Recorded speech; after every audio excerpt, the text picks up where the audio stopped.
Hindar Prasetyo saking Jakarta sampun kula aturaken. Ya. Yo iki ngaturake genduk Niken Salindri men ngubengi panggung ya. Tapi Mas pelokipun Mas Dar.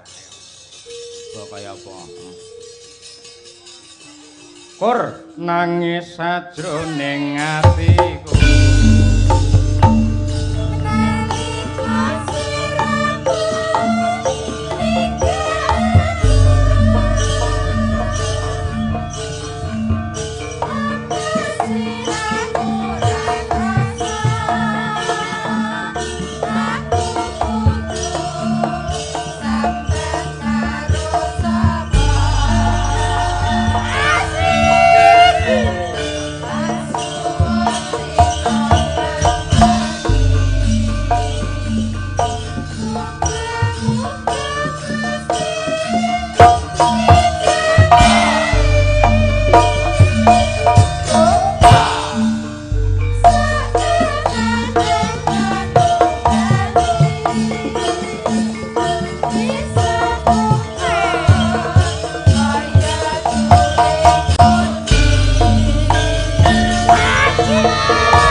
yang meriah untuk Niken Salindri.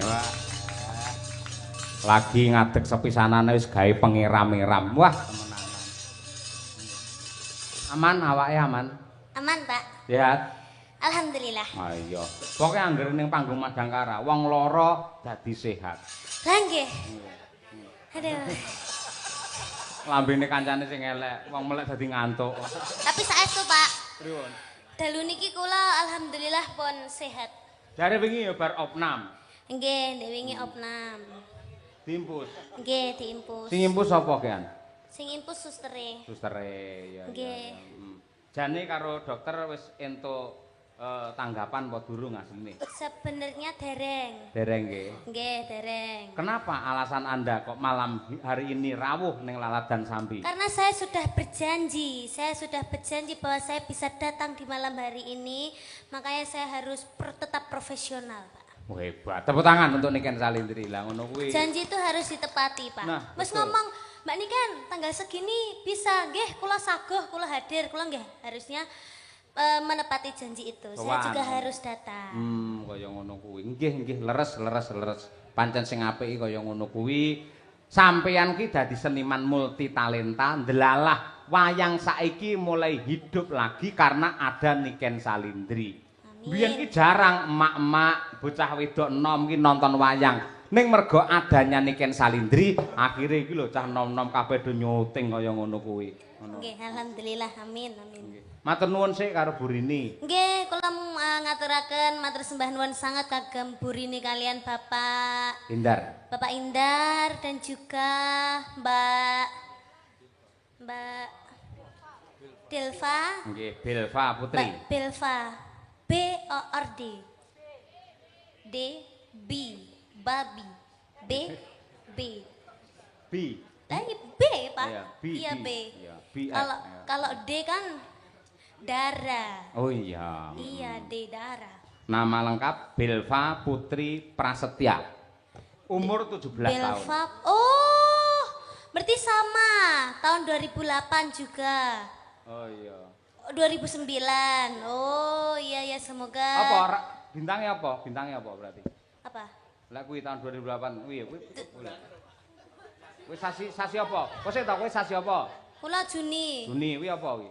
Kula Cancer. Oh, padha karo aku. Napa? Jenengan nggih Juni. Juli ning yang mlebu Cancer. Cancer. Ya Cancer ya batangan ngaplak. Bulan apa, Mbak? Oh, bulan ini sekarang. Oh, sekarang ulang tahun. Oke. Oh, 19.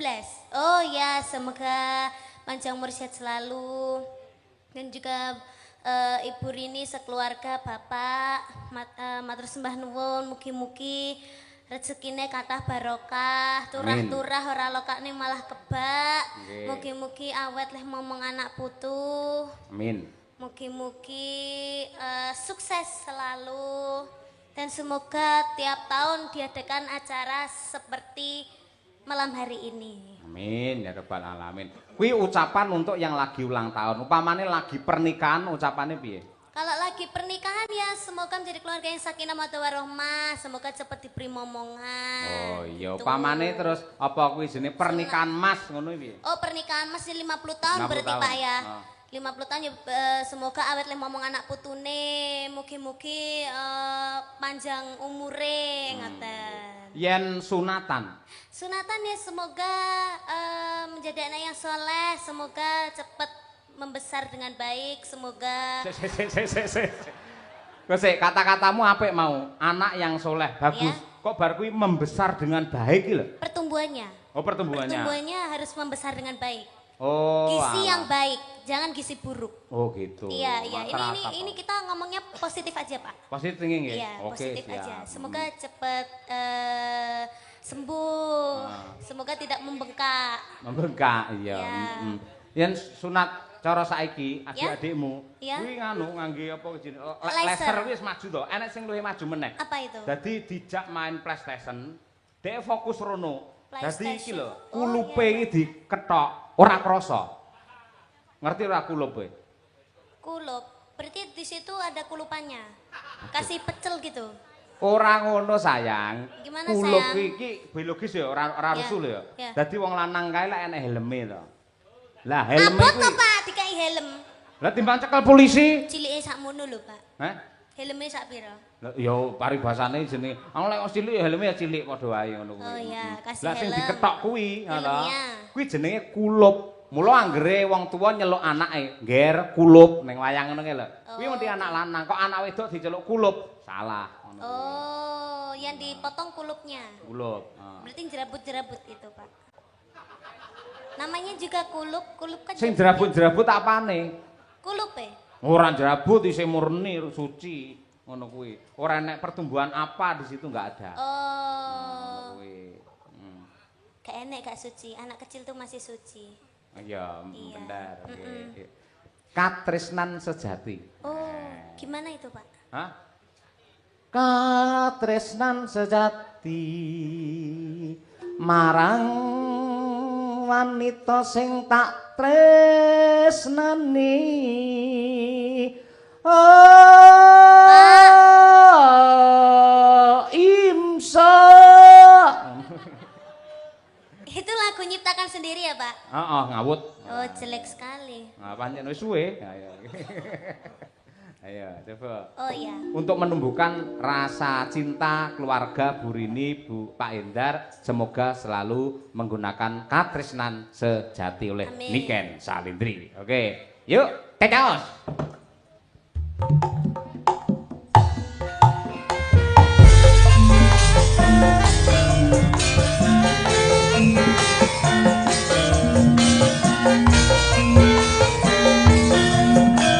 Sanidi, dimanapun Anda berada.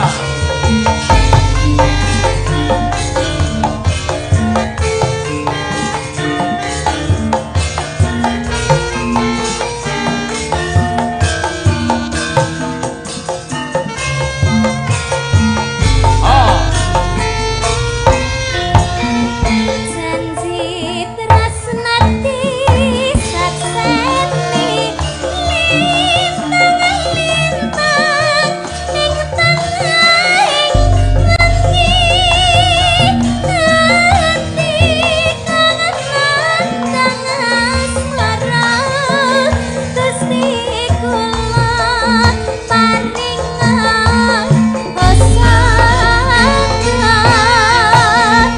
rembulan ning wayang wengi nanti kasing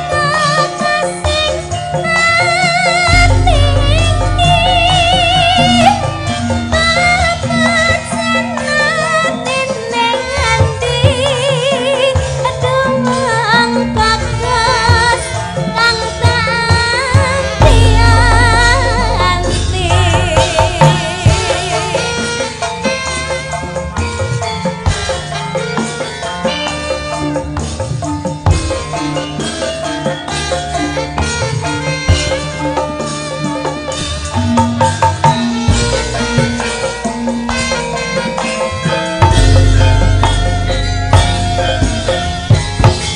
Mangkat saja sirana longso aku tetap gendang tresno lalangan asmara gawe sewu rasa tanggari hati kuciwa Kang Mas tantram hatimu kesatya nganteni sliramu. Hei. Mulai jam 3. Kaya ngono, Nduk. Ora pengen leren nyinden nyanyi tok ngono lho ben ra kesel ngono lho kan.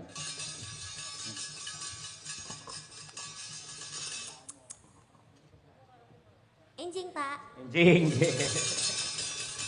Engko bablas neng ndi? niki mengke alhamdulillah bablas teng Kediri Pak. Wayangan. Bubuk. Oh, bobo. Engko bengi jane kudune bintang tamune awakmu. Jenengan teng pundi? Neng Madiun. Oh. Didhawuhi Pak Bupati. Teng Madiun. Nggih, ning delalah anggaran tidak memungkinkan. Mosok kowe gelem 750? Ya Allah, Pak, kaya kalih sinten mawon to, Pak? Loh, gelem ora 750? Nggih boten to, Pak. Loh. Nggih. Jenengan tambahi. Tambahi ya. Ya tambahi 250 sak yuta pas. Kowe gur munggah tok ngono salaman bar ki medhun neh ora apa-apa. Jane nanggap kula niku paling penak lho, Pak. Penake piye? Saged dicicil. Oh, iso dikredit? Ya, saged, Pak. Oh, iya. Saged di DP nggih to, DP riyen. Umpami pinten 1 juta ngoten to, Pak. Di DP dulu 200, mengke sisane nek pas pon kula dugi ngoten. Pelunasane. Nggih, pelunasane mengke saged dicicil pagi, siang, sore, malam. Oh, iso cicil ngono ya, di DP sik ngono. Padha karo aku. Aku iki wong ben gelem wayang tak duwe kabeh. Omahku entek siji nggih DP wong-wong kuwi lho akhire ngono kuwi. Kualik lho, Pak. Hah? Kualik piye? Kok malah jenengan sing DP? Tak DP pamrih men ora batal ngono. Oh, ben kersane mboten nanggap lintune jenengan ngoten lho, Pak. Ngono tak DP kabeh ngono kuwi. Ya, masuk akal berarti. Ah iya, jenis strategi apa marketing lek ya beda-beda. Ah iya, ngono kuwi. Ya kan nembang apa nduk? Napa, Pak? Oh, nderek jenengan. Iki enek pamundhut iki kersa ora sampean? Ki.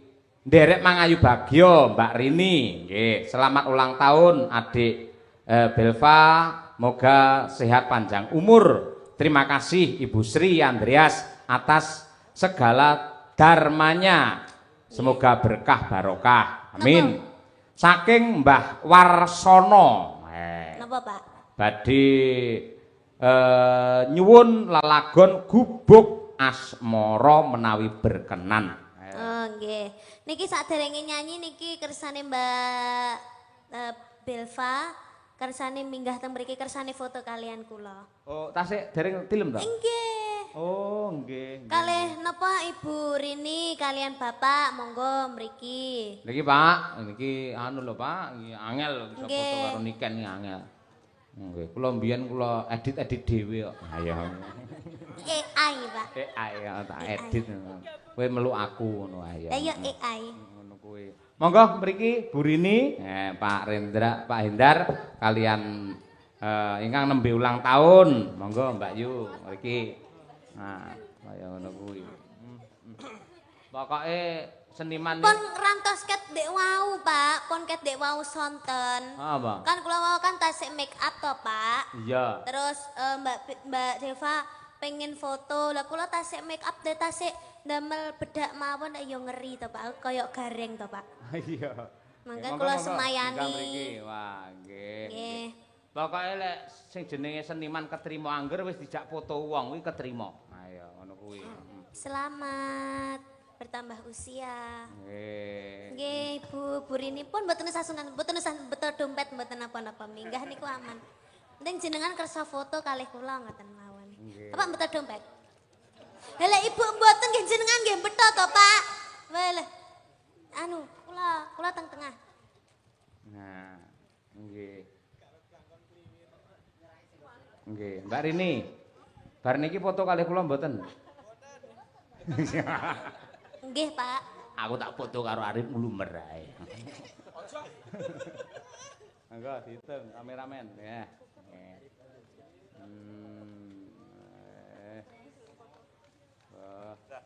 Sudah. Nggih. Mungkin ada permintaan lagu nopo, Bu Rini? Bokong semok. Loh, mendingan apa, Pak? Cukup, oh nggih. Sampun berarti nggih? Matur nuwun, Oh nggih, Bu Rini. sampun, Pak. Nggih. Nggih, matur sembah nuwun. Nggih. Mugi-mugi sehat selalu, panjang umurnya. Amin. Ya rabbal alamin. Nggih. Gubuk asmara sik ya, Nduk. Nggih, Pak. Enak duwite barang lho nyah iki diplastiki ya. Ayo. Mboten, Pak, mboten. Pun. Niku lho kene kuwi lho. Ayo. Oh nggih. Cacah kuwi lho. Ayo nggih. Ah, ngoten. Lagi iki dhuwit diplastiki. Ayo. Go tutik. Wah, nggih ngenteng mobil kuwi engko. Iya, nggih. Gubuk asmara, Pak. Nggih. Versi nopo? Jaranan. Nggih, siap. Sik kuat to? Duh, kuat Pak kula. Ah, syukur nggih. Bawani sik nika. Nggih. Napa Pak bawane? Nyingkar. Ayo. Nyingkar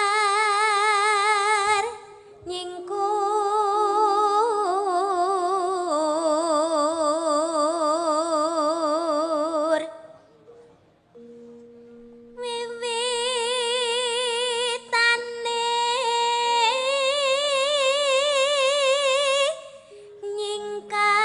nyingkar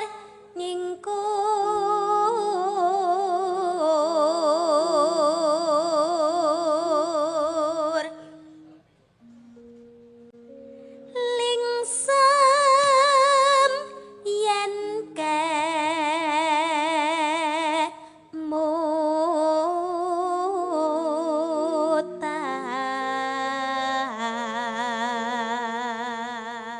kemutan No.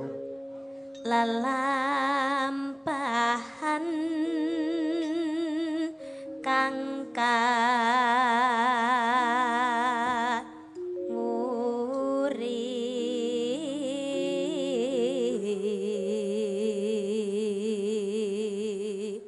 Nano. tresno tulus nadyan engku bekas mara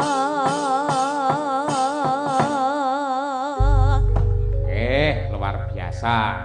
Ya, Nduk, sak langgame sak lagune pisan. Ya. yen liwat aku kelingan gubuk kae biyen tak leren ing cagak kabak tulisan warna abang tanda isih perawan senangi gubuk asmara biyen kae tak keantung tresno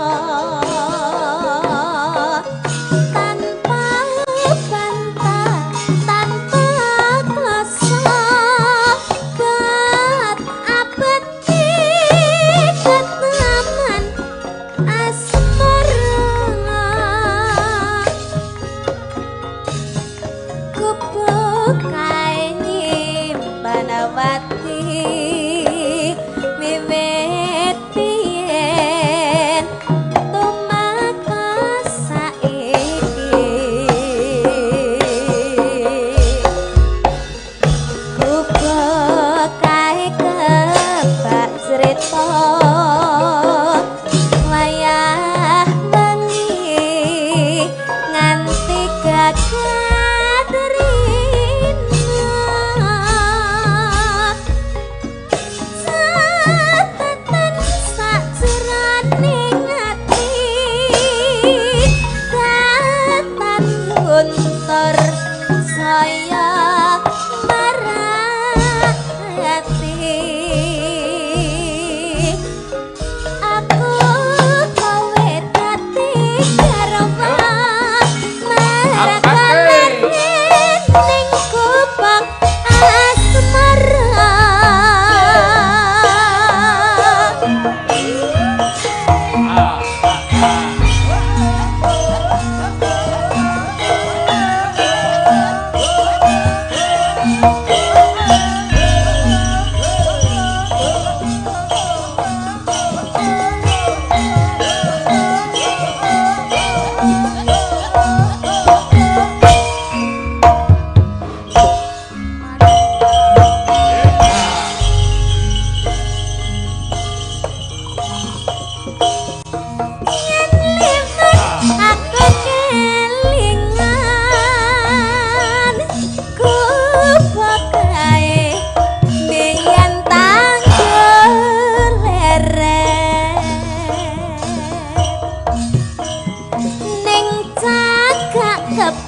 tulisan warna abang tanda isih perawan jenenge kotak asmara biyen kae tak keandum tresna